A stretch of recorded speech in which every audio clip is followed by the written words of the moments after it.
Olá, amigas e amigos do NEAF. Tudo bem com vocês? Eu sou o professor Márcio Gomes e sejam muito bem-vindos ao Top Atualidades. Na aula de hoje nós conversaremos sobre alguns dos principais fatos políticos, econômicos, sociais e culturais noticiados durante o mês de maio de 2024. Como é tradição aqui no Top Atualidades, vamos dar uma olhadinha no nosso mural de notícias. Tragédia no Rio Grande do Sul. Paulo Pimenta será ministro de Reconstrução do Rio Grande do Sul. França envia reforços para retomar controle de seu território da Nova Caledônia. Trump se torna primeiro ex-presidente condenado na justiça. E Espanha, Noruega e Irlanda vão reconhecer Estado palestino.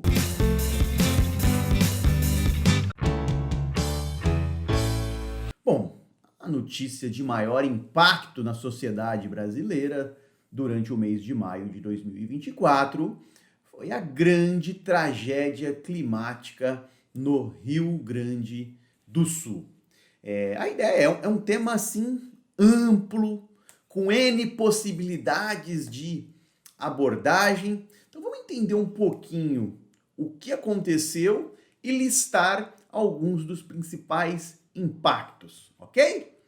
Bom, você tem no final do mês de abril o início de chuvas fortes no estado, beleza? Então o primeiro momento que a gente pode pensar aqui, destacar, conversar sobre chuvas fortes ainda no mês de abril, ok? Essa chuva, ela se estendeu aí por uma sequência de dias. Então, minha manchete, minha notícia aqui fala assim, ó, choveu aí por mais de 10 dias, então, chuvas prolongadas. Quando você analisa as chuvas em vários municípios do Rio Grande do Sul, você observará que num período ali menor do que um mês, ocorreu um volume de chuva previsto para 3, 5 meses em alguns casos, ok? Então, uma grande quantidade de água, uma grande quantidade de chuva. Essa chuva sobrecarregou algumas bacias hidrográficas, alguns dos principais rios da região norte ali do estado. Então, vou destacar aqui, por exemplo, os rios Taquari, o Rio Caí, o Rio Pardo, o Rio Jacuí, Rio dos Sinos, Rio Gravataí. Então, alguns rios sobrecarregados com esse volume de chuva. Poxa vida, vamos pensar comigo. Você tem um copo d'água aqui, temos um copo d'água, um copo d'água que comporta aí 200 ml, certo? Se de repente você pega um litro e tenta colocar 1 litro nesse copo, o que vai acontecer com esse copo? Ah, Márcio, ele vai derramar, né? Ele vai extravasar. Faça agora essa relação com o rio. Muita chuva, mais chuva do que aquele canal consegue suportar, então esse rio acaba transbordando, há uma invasão dos municípios nas suas margens, ok? Então, esse é um ponto para a gente entender. Esses rios, eles vão ter ali a sua foz, né? Eles vão ter um sistema de integração e a foz principal vai ocorrer no Guaíba. O Guaíba, galera, você vai ver definições de rio, de lago, isso porque ele tem esse duplo comportamento. As suas margens se comportam como um lago, mas o seu centro há um canal corrente que se comporta como um rio. Beleza? Então, o Guaíba tem esse duplo comportamento e é um local onde a água dessas bacias hidrográficas acaba chegando. De boa? O Guaíba também está interligado com a Lagoa dos Patos, tá? Beleza? Então, os rios jogam água para o Guaíba está interligado à Lagoa dos Patos, e aí sim, a Lagoa dos Patos libera essa água para o Oceano Atlântico. De boa? Então, se houve sobrecargas nos rios, obviamente essa sobrecarga também chegou ao Guaíba e à Lagoa dos Patos. E aí, comentando sobre o Guaíba em si, nós tivemos na década de 40 uma enchente histórica em Porto Alegre, né? Depois dessa enchente histórica do Guaíba, foram construídos diques de proteção, um sistema anti-enchente. E aí o que chama atenção agora?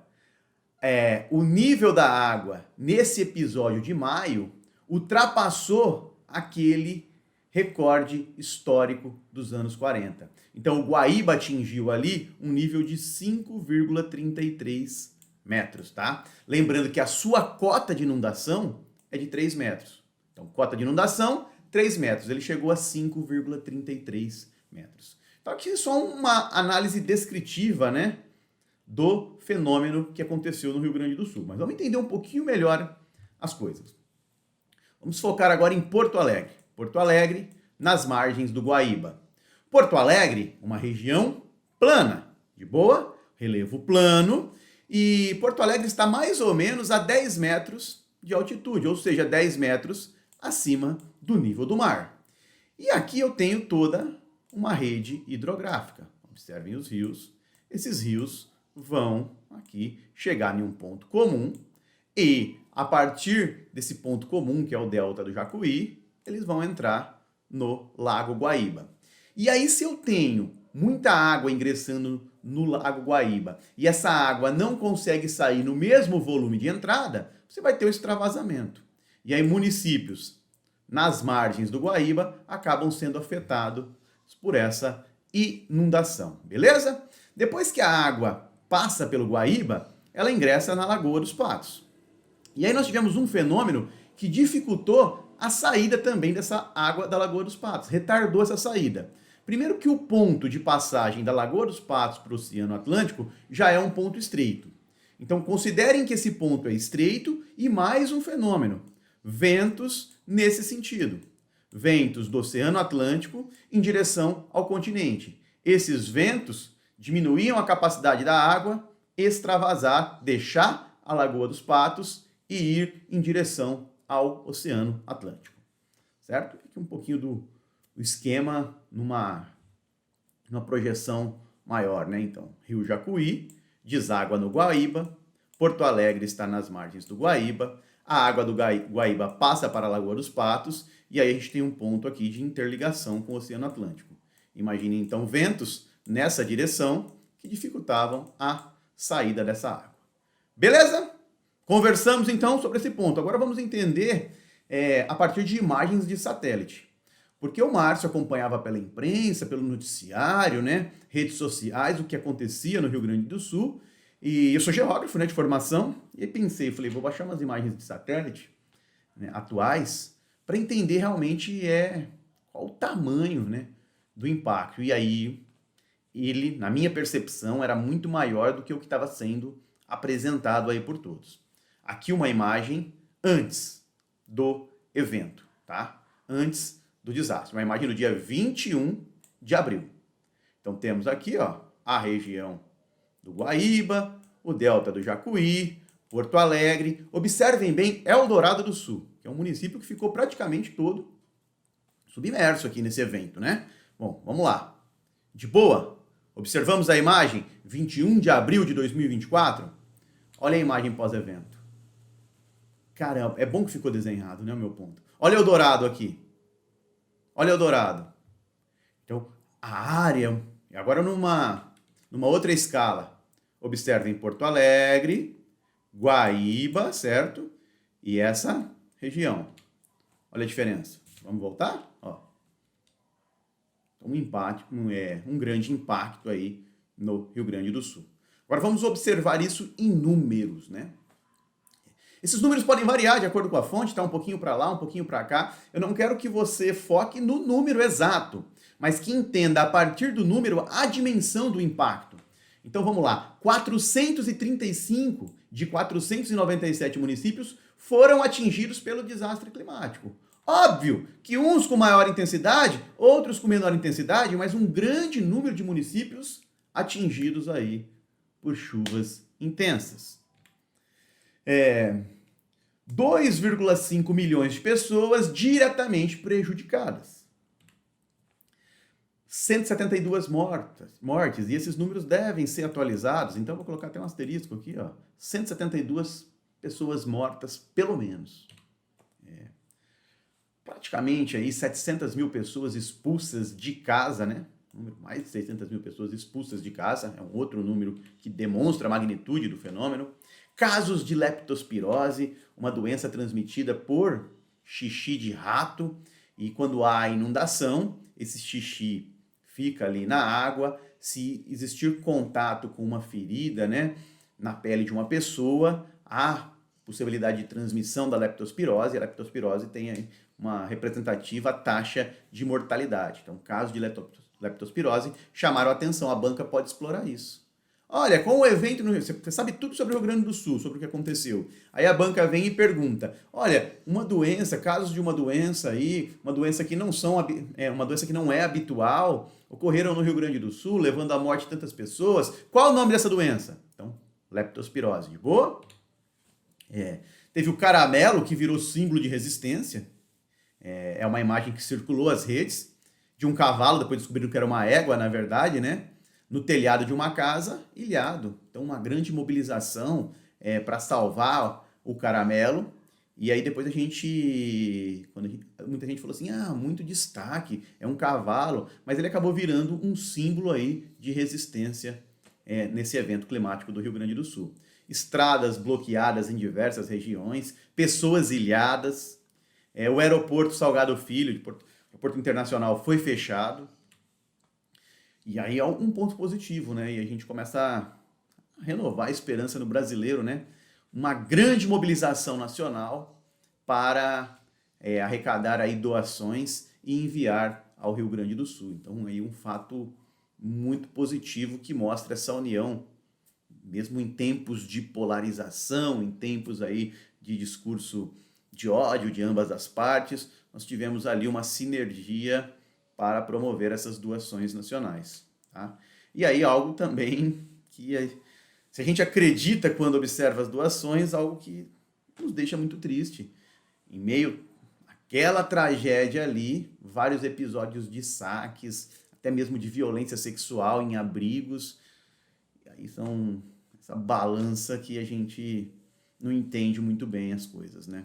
Eu não consigo explicar como que diante de um evento tão adverso quanto esse, existem pessoas que possam aproveitar, seja aí financeiramente, seja violando o direito de outros, seja proliferando aí notícias falsas, seja tentando lucrar politicamente com o evento. Então, são reflexões que cada brasileiro precisa fazer. Beleza, galera? Então, essa é uma discussão sobre a grande tragédia no Rio Grande do Sul. E qualquer tempo que eu ficasse falando aqui, qualquer notícia que eu desse, seria mínima diante da magnitude do evento. Suave? Vamos para o segundo fato que tem relação com o primeiro e pode pintar em prova, e muita gente não sabe que isso aconteceu. Pô, Márcio, até aumentou o tom de voz. A gente não sabe. A gente está acompanhando ali as doações, discussão política, e de repente não sabe que foi criado um ministério específico para a reconstrução do Rio Grande do Sul. É mesmo, Márcio? Eu não sabia. Então vem para cá. Secretaria Extraordinária da Presidência da República para apoio à reconstrução do Rio Grande do Sul. É uma secretaria extraordinária da Presidente da República com status de ministério. Então, por isso, anota aí. Foi criado um ministério para apoiar a reconstrução no Rio Grande do Sul. E esse ministério já tem ministro indicado, Paulo Pimenta. O Paulo Pimenta ocupava aí, né? Ele era ministro da Secretaria de Comunicação Social da Presidência da República, do SECOM. Então, Paulo Pimenta, ministro de reconstrução do Rio Grande do Sul. Acho que as bancas podem cobrar ou o nome do ministro ou o nome do ministério que foi criado. E aí, olha como pode ter pegadinha. Vem a questão assim: após o evento no Rio Grande do Sul, foi criado um ministério. Aí, alternativa A, Ministério de Combate às Mudanças Climáticas. Cuidado, tá? Ministério de Apoio à Reconstrução do Rio Grande do Sul. Então, direto ao ponto, nome do ministério criado: Secretaria Extraordinária. Uma Secretaria Extraordinária da Presidência da República para apoio à reconstrução do Rio Grande do Sul. Tem status de ministério. E nome do ministro extraordinário aí pela reconstrução do Rio Grande do Sul, Paulo Pimenta. Agora uma notícia internacional que senti que foi pouco divulgada na mídia tradicional. E conhecendo os professores que confeccionam as questões de atualidades, creio que tem muito potencial de prova. É uma treta que envolve a França e a Nova Caledônia. Márcio, o que é Nova Caledônia? Bom, Nova Caledônia é um território ultramarino francês, tá? É um território localizado no Oceano Pacífico, próximo à Austrália, próximo à Nova Zelândia. A Nova Caledônia, ela passou a ser declarada colônia francesa em 1853. Depois, em 1946, ela foi declarada um território ultramarino. O que é um território ultramarino? É território francês, mas não está integrado ao continente, tá?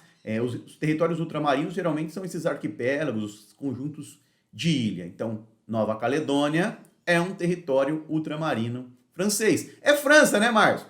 Isso, beleza. Tá. O que aconteceu na Nova Caledônia? Um grande protesto. Um protesto até marcado por violência, morte de pessoas, interdição de espaços e o que você precisa saber num primeiro momento. Então, qual território ultramarino francês ou qual território francês foi ali região de protestos? Que o governo francês chegou até a perder o controle, né? Nova Caledônia. Beleza? Compreendido isso, nós vamos para um segundo ponto. A banca pode questionar qual é o motivo. Mas por que rolou essa treta? O que aconteceu? Bom, vamos lá. Nos anos 90, nós tivemos ali uma definição de quem poderia votar para as eleições provinciais na Nova Caledônia. Então, eleições para o governo local aqui. Mas não faz parte da França? Ok, faz parte do território francês, mas goza de uma certa autonomia. Então, há um governo aqui provincial, de boa. Então, nos anos 90, foi definido o seguinte: olha, só pode votar, só pode escolher um representante local quem já habitava na ilha em 1998 e, obviamente, os seus filhos. Então, pode votar a população local e os seus filhos. Suave? Beleza. Agora foi feita uma reforma, né, eleitoral. O governo francês promoveu uma reforma eleitoral. E essa reforma eleitoral permitiu que pessoas que residam há 10 anos na ilha, mais de 10 anos na ilha, possam também votar. Tá, Márcio, mas qual a implicação disso? Vamos lá, sempre tem algo por trás, né? Na última eleição provincial, ocorreu uma vitória, uma expressiva vitória de grupos separatistas aqui. Então, existe um movimento que quer a independência da Nova Caledônia. E eles obtiveram êxito na última eleição provincial. O que o governo francês pensa? Vamos promover uma reforma e com essa reforma mais pessoas podem votar. E muitas pessoas que foram depois para a ilha, muitas pessoas que chegaram ali, que não têm esse sentimento nacionalista. E se essas pessoas poderem votar, de repente eles votam aí pró-ideais franceses e minam esse movimento que começa a ganhar espaço, esse movimento de independência. Então, há essa crítica por parte da população local de Nova Caledônia. Além de tudo, há uma população indígena, a população Kanak, e entende que ao abrir espaço para essas pessoas que chegaram depois na ilha votar, há uma diminuição do poder e da influência desse povo local. Ok? Então esse é o contexto que envolve França e Nova Caledônia. Bora direto ao ponto. Então, nome do território ultramarino francês com protestos. Nova Caledônia. Suave?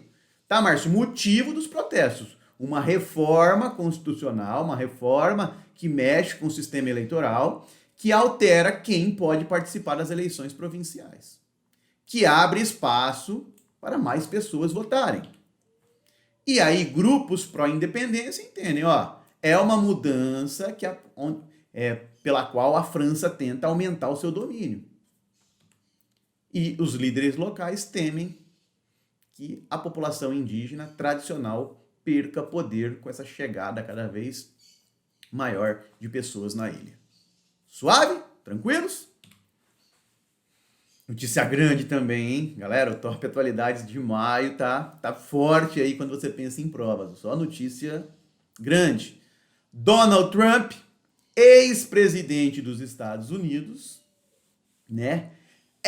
Se torna o primeiro ex-presidente do país condenado na justiça, condenado em um processo criminal. Anota aí, o Trump foi sim condenado. É a primeira possível questão de prova. Depois eu vou falar sobre pegadinhas. Foi condenado em um tribunal de Nova York, e a banca pode brincar com isso. Principalmente se você vai prestar uma banca no estilo CESP, Quadrix, né? De certo e errado.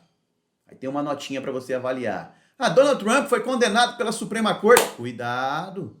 Tribunal de Nova York. Não foi Suprema Corte, não. Pô, Márcio, nunca pensei nisso. As bancas podem mesmo brincar com esses detalhes, né? Exatamente.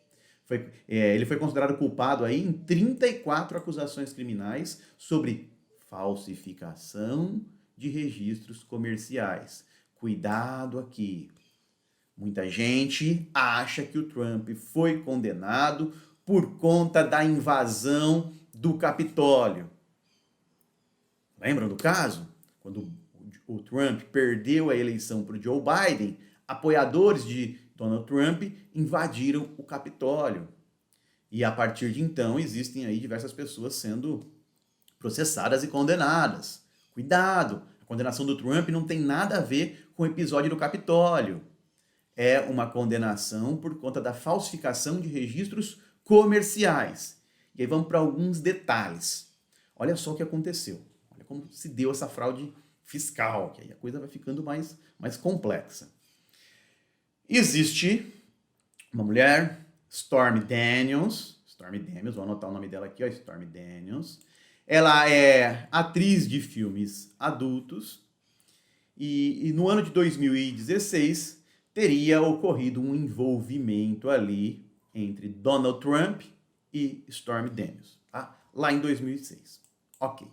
Em 2016, durante a eleição presidencial, a eleição na qual Trump saiu vitorioso, Stormy Daniels teria recebido aí um valor de $130 mil. Um pagamento na forma de suborno, para que ela não revelasse esse envolvimento. De boa? Tá. Esse pagamento foi feito por um advogado de Trump, o Michael Cohen. Michael Cohen pagou com recurso próprio esse valor a Stormy Daniels. Depois, Trump eleito, ocorreu a devolução desse dinheiro. A devolução desse dinheiro por meio das empresas de Donald Trump. Só que no registro contábil ali, apareceu como serviços advocatícios. Então você fraudou, você fez um pagamento por um serviço que não foi prestado. Então, essa acusação de falsificação de registro é que gerou a condenação de Donald Trump, tá? Não foi por um caso com Stormy Daniels, não foi por isso, tá? Foi por conta da falsificação, não foi por conta do Capitólio. Então, cuidado com as pegadinhas. Márcio, ainda ele pode se candidatar à presidência dos Estados Unidos? Sim, tá? Ele é pré-candidato pelo Partido Republicano nas eleições de 2024 e isso não inviabiliza a sua concorrência, pode prejudicar o processo eleitoral. Tá? Então, nome do ex-presidente dos Estados Unidos condenado criminalmente, Donald Trump. Tá? Motivo da condenação, falsificação de registros fiscais da empresa. Foca nisso aqui, hein? Essa questão poderia cair numa prova e derrubaria muitos candidatos. O caso envolve, então, o suborno de Stormy Daniels, essa atriz de filmes adultos, do qual Trump teria tido no passado uma relação. E aí vamos para o nosso último tópico do Mural de Notícias. Espanha, Noruega e Irlanda vão reconhecer o Estado palestino. Então, os 3 países anunciaram aí que reconhecem o Estado palestino como um Estado independente. Cerca de 140 países no mundo já efetuam esse reconhecimento. O Brasil é um desses países, mas agora nós tivemos uma notícia que chama atenção porque, desde o início do conflito entre Israel e Hamas, é a primeira vez que nós temos governos reconhecendo a Palestina como um Estado. Ou seja, é uma pressão sobre Israel. Israel cada vez mais pressionado, né, para interromper essa guerra e para que os demais países do mundo reconheçam também o Estado palestino. Então, imagine isso. Mas é uma notícia pequena, não é pequena, galera. Eu já tinha 140 países quase aí que reconheciam a Palestina, né? Aqueles que não reconheciam mostravam, de certa forma, um apoio a Israel. Eu não reconheço, é porque eu estou do lado de Israel. E aí 3 países do continente europeu, agora reconhecem o Estado palestino. É uma pressão que acontece no âmbito da ONU. A Assembleia Geral das Nações Unidas, a Assembleia Geral da ONU, aprovou uma resolução para o reconhecimento da Palestina como membro efetivo, porque hoje o país, né, vou chamar de país aqui, é um membro observador. Só que para isso acontecer, primeiro tem que passar no Conselho de Segurança da ONU. No Conselho de Segurança da ONU, os Estados Unidos vetaram esse reconhecimento. Então agora a Assembleia Geral da ONU, com 193 países, aprovou uma resolução que pede ao Conselho para que aprove a Palestina. Se isso se consolidar, nós teremos aí o país de número 194 na ONU. Vamos ficar de olho nos desdobramentos, tá? Aqui direto ao ponto mesmo. Quais países anunciaram reconhecimento oficial? Vai cair na prova isso, hein? Espanha, Noruega e Irlanda. Já faço uma observação, porque é uma notícia do mês de junho. Eu gravo essa aula no mês de junho. No mês de junho, nós já tivemos também o anúncio da Eslovênia. Então, coloquei até aqui em destaque, porque não foi em maio. Beleza? De boa? Eu volto daqui a pouco para o nosso quadro Fique de Olho.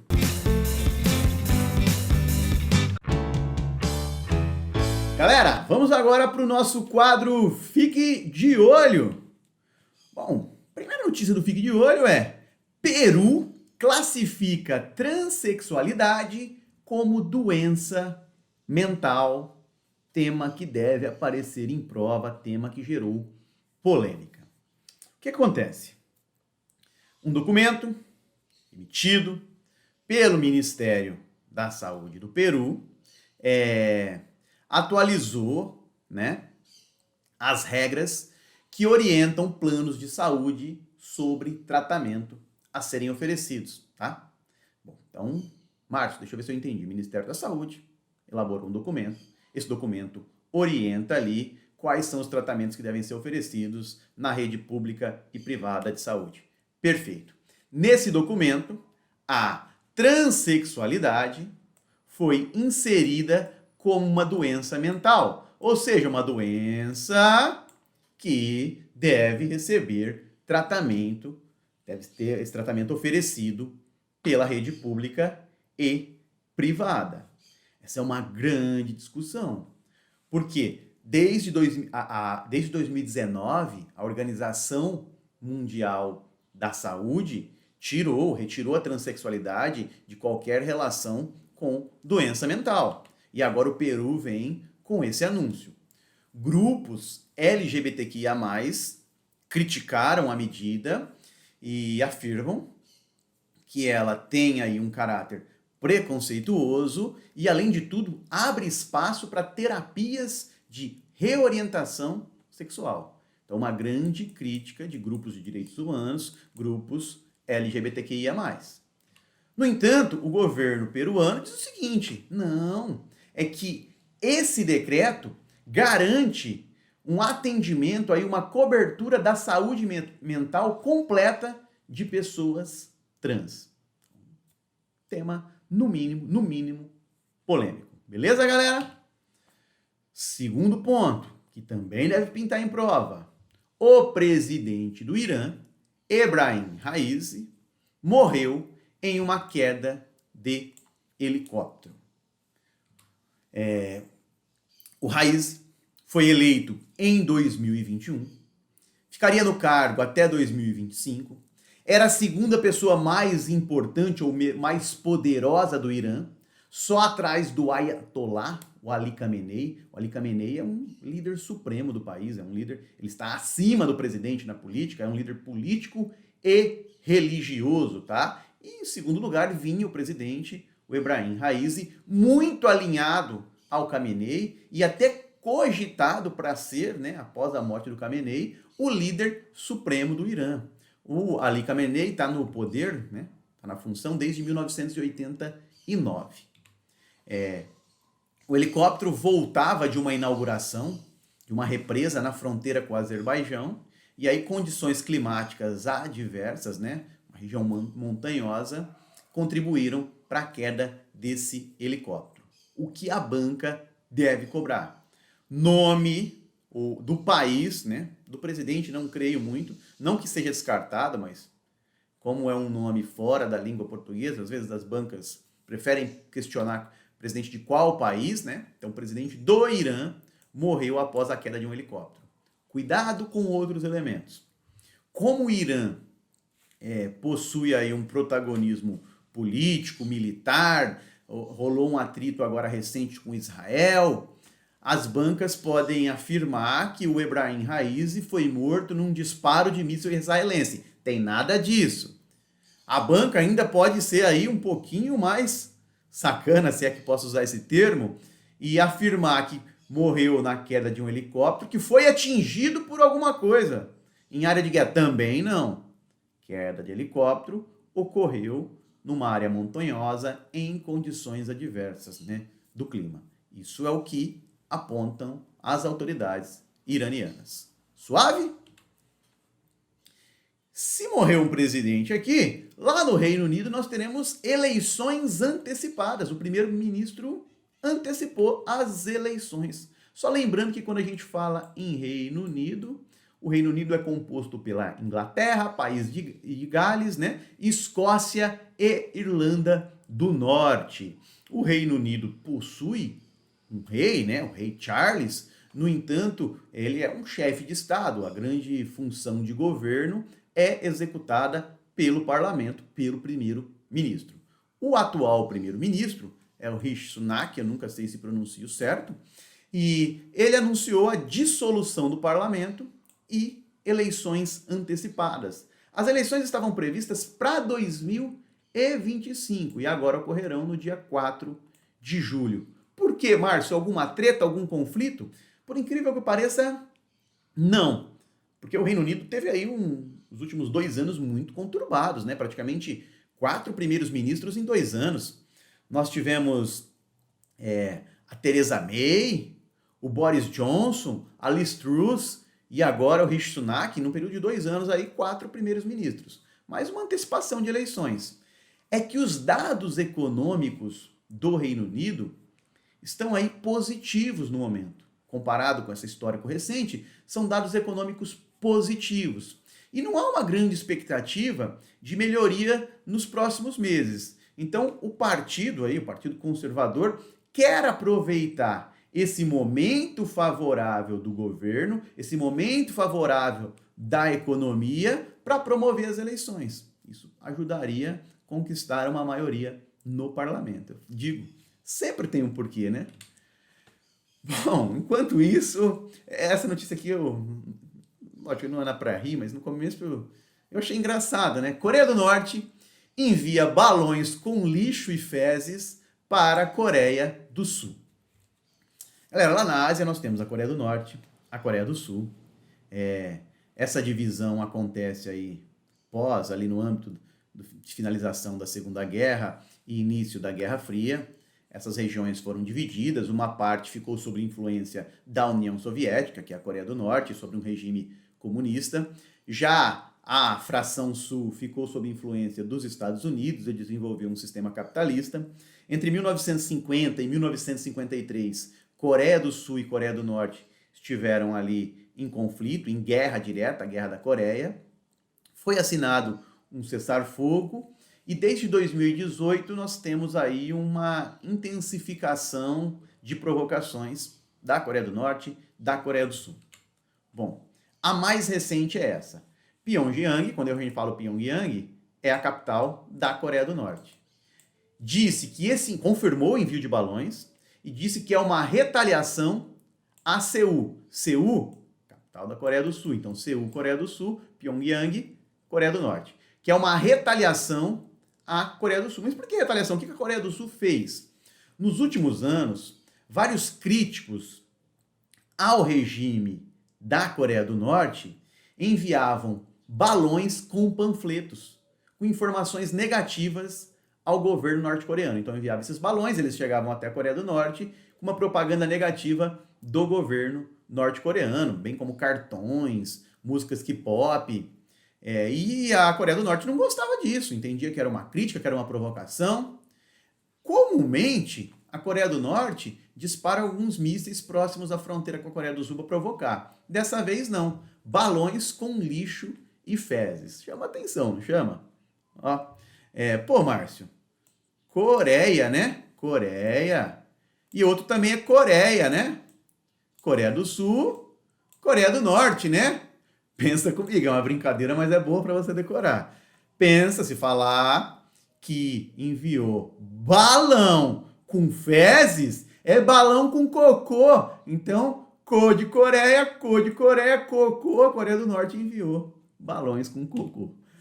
Volta para cá, vamos falar de Argentina.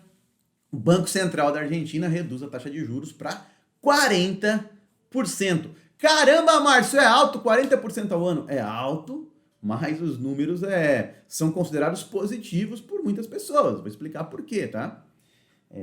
A taxa de juros estava em 50%, foi para 40%. Então, esse é o primeiro ponto que a gente tem que destacar. Na Argentina, redução da taxa de juros. Só lembrando, a Argentina vive uma grande crise econômica. A taxa de pobreza na Argentina atinge metade da população. A inflação é elevadíssima. Tá? Então, há uma crise econômica na Argentina. O atual presidente da Argentina é Javier Milei. Javier Milei tem uma origem aí ultraliberal. É muito diferente do antigo governo Alberto Fernandes, que era um governo mais de esquerda. O Javier Milei é um governo de direita. Inclusive, a eleição de Javier Milei aparece como alguém que vai tentar retirar a Argentina daquela crise econômica. Então, muitos argentinos esperançosos nisso elegeram Javier Milei. E aí a gente trabalha com alguns números econômicos, tá? Quando o Milei assumiu, os juros eram de 133% ao ano, ok? Agora a taxa de juros está em 40% ao ano. Então é um indicador econômico que gera propaganda positiva para o Milei. No entanto, a taxa de pobreza aumentou. Então é um indicador aí preocupante. A gente tem que sempre tomar cuidado ao olhar a Argentina, tá? Dependendo da fonte do jornal que você utilizar, vai ter ali uma cobertura maior dos efeitos positivos do Milei e dependendo da cobertura jornalística, dos efeitos negativos. E, Márcio, em quem eu acredito? Você vai filtrar os dois dados. Tem indicador positivo? Sim. Tem indicador negativo? Sim. Ok? E aí a inflação na Argentina ainda é altíssima. No mês de abril ela foi de 8,8%. No mês, tá, galera? Inflação brasileira, isso aqui não dá. Se der 8% de inflação ao ano, é uma grande crise que nós vamos ter no Brasil, né? Bateu 10 lá na pandemia, caramba. Então 8 já, a Argentina está tendo 8 ao mês. Tá? Quando o Milei assumiu, estava em 25% ao mês. Então a inflação mensal reduziu. Tipo, no acumulado em 12 meses, a inflação argentina é de 289%, a maior inflação da América Latina, uma inflação superior à da Venezuela. Cuidado, cuidado, não são todos os indicadores positivos. Milei vem promovendo mudanças que são muito criticadas. Milei cortou dinheiro da área cultural. Milei cortou dinheiro das universidades, das instituições de pesquisas. há uma grande discussão, e eu trarei ela aqui no momento oportuno, se o Senado aprovar ou não, de uma lei ônibus, uma lei que promove aí algumas desregulamentações no cenário econômico. Por ora, entendam que a Argentina ainda vivencia uma grande crise econômica, que a inflação é elevadíssima, mas que nos últimos meses houve aí uma leve queda nos juros e na inflação mensal. De boa? Eu volto daqui a pouco para a gente observar o que caiu em concursos. Até mais!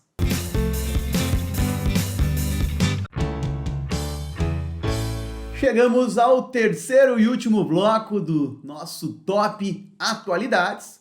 Vamos observar o que caiu em concurso nesse ano de 2024. Trago uma questão da VUNESP, questão quentinha aí, né? Questão recente e bem interessante. Questão que complicou a vida de muitos candidatos. Conversei com alguns colegas, com alguns alunos, e eles falaram: caramba, Márcio, essa questão foi complexa, hein? Lembrando que em 2023 abordamos esse fato no Top Atualidades. Um ano após o início de uma sangrenta disputa entre dois generais, 8,6 milhões de pessoas foram deslocadas à força em um país africano, conforme dados do Alto Comissariado das Nações Unidas para Refugiados, Acnur. Segundo o noticiário, cidades inteiras, como a capital Khartoum, viraram cidades fantasmas. Ponto de destaque no enunciado. Então, após um ano, então é um conflito que já tem uma certa duração, 1 ano, tá? É uma disputa sangrenta disputa entre dois generais, isso chama atenção, dois generais, então uma disputa entre generais. Essa disputa levou 8 milhões de pessoas a se deslocarem. Então esses são os pontos de destaque do enunciado. Comando da questão.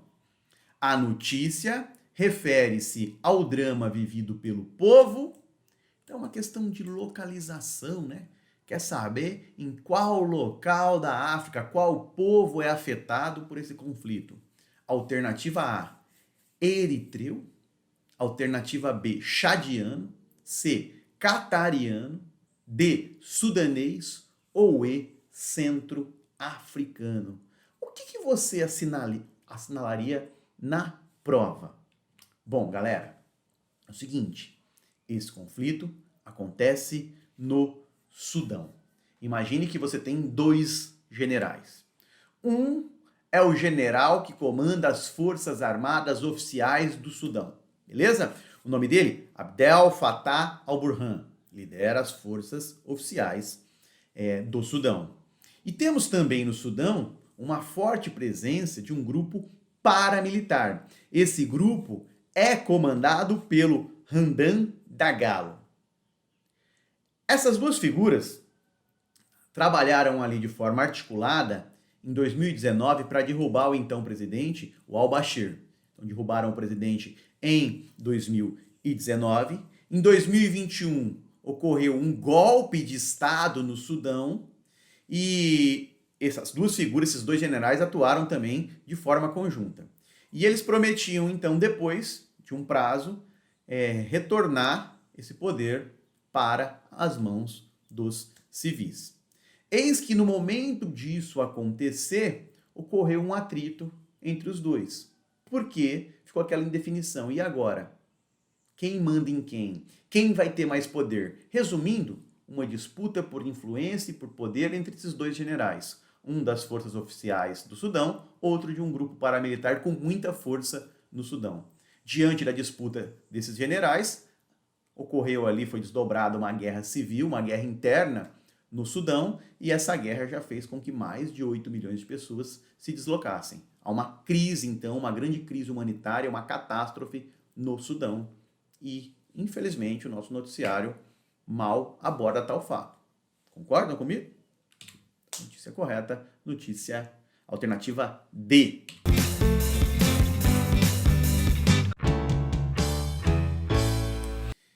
Vamos dar uma olhadinha no que tivemos de redação?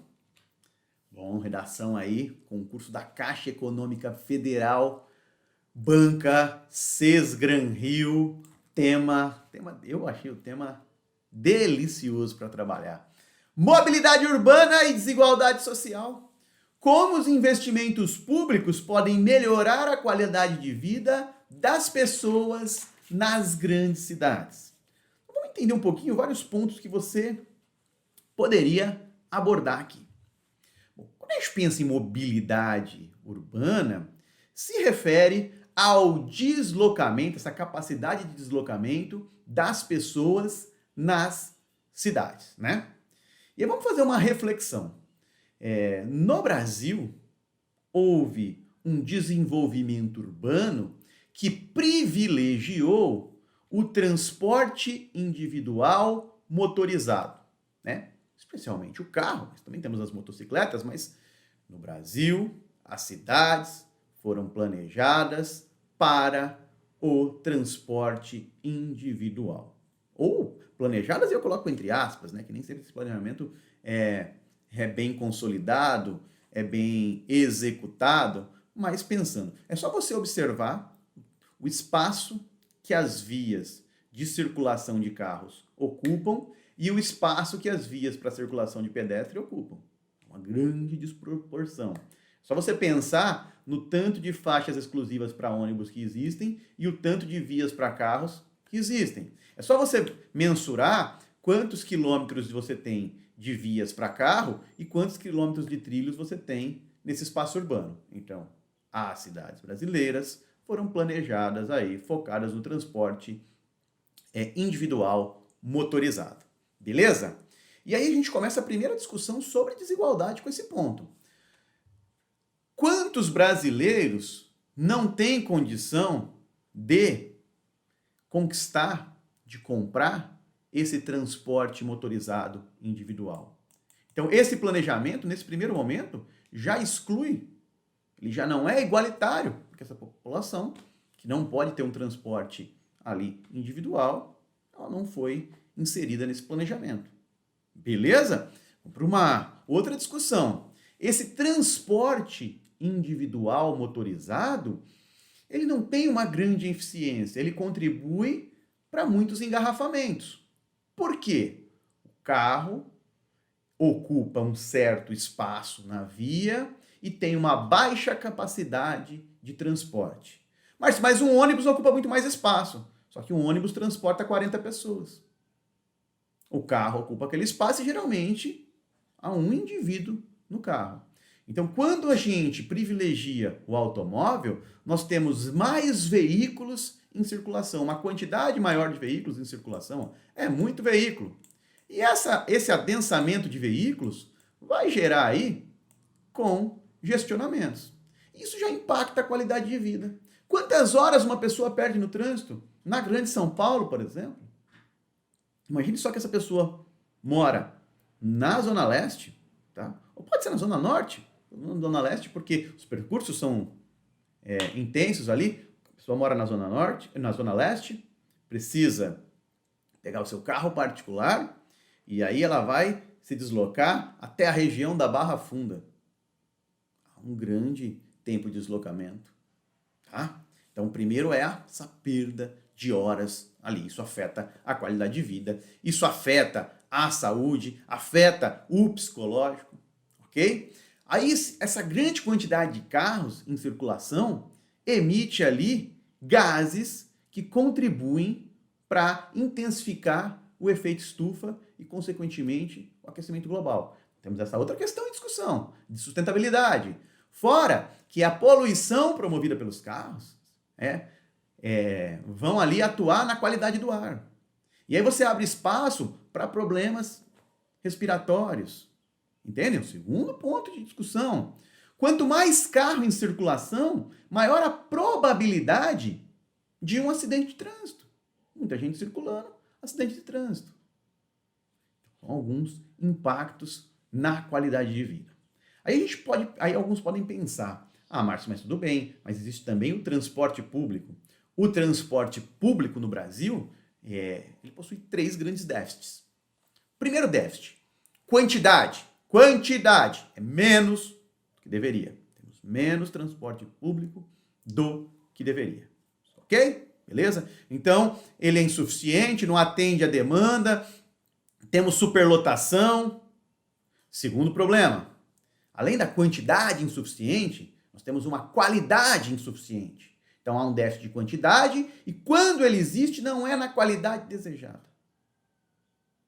E um terceiro, um déficit de distribuição espacial. Nem todas as áreas da cidade são servidas por transporte público. E quando servidas, são por um transporte público talvez menos eficiente do que outro transporte público existente em áreas nobres. Quantas regiões na Grande São Paulo não são cobertas por um metrô, por exemplo? São cobertas por linha de ônibus e não por metrô. Você tem essa outra problemática. Quando você avalia a densidade de ciclovias, ela é muito baixa, ela poderia ser muito maior nas cidades de uma forma geral. Então é um outro investimento em mobilidade. A gente poderia pensar também aí na integração desses sistemas. Porque a população de baixa renda, o custo do transporte público impacta muito no seu orçamento.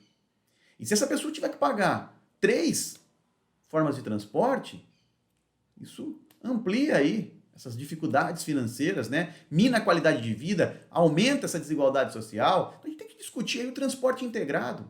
Investimento no transporte integrado. Poxa, eu posso aqui deslocar 1 quilômetro no meu bairro de bicicleta, lá tem um local para eu deixar minha bicicleta, um local seguro, que eu não vou pagar, que já está embutido nessa taxa.